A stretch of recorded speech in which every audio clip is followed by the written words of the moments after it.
بسم الله الرحمن الرحيم، والصلاة والسلام على سيدنا محمد وعلى آله وأصحابه وسلم. هلا بالفيديو إن شاء الله تعالى راح أشرح كيفية إزالة أي كتابة أو أي لوجو من أي فيديو من دون ترك أي أثر. هلا الطريقة على الشكل التالي عشان أعمل إزالة لأي نص موجود بأي فيديو، أو فرضا فيديو فيه لوجو حابب أعمل له إزالة. كيف راح تكون الطريقة راح تكون على الشكل التالي.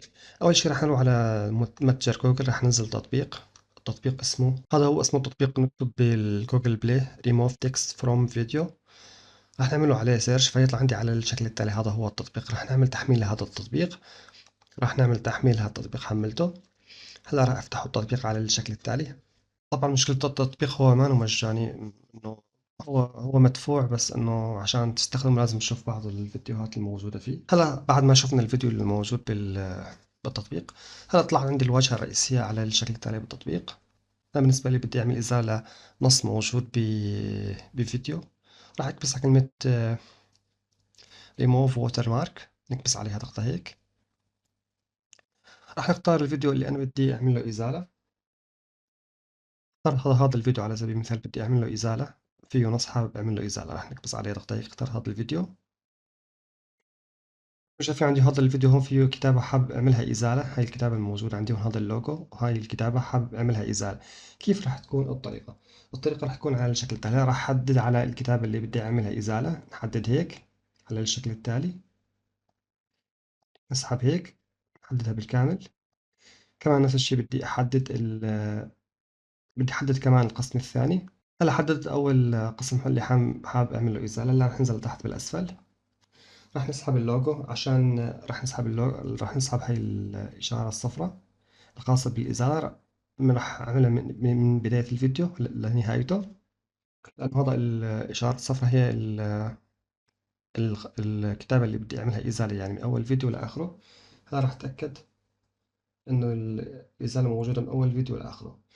هلا بدي كمان أعمل إزالة لهي اللوجو الموجود عندي هون، كمان هي اللوجو.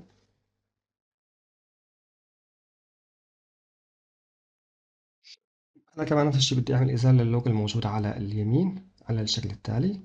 كمان نفس الحركة. طلع عندي حددنا هيك، المفروض أسحب هذا الخط الأخضر، لازم أعبيه كامل الفيديو، أسحبه هيك. هلا أتأكد كمان إنه الخط الأخضر راح يمشي على كامل الفيديو.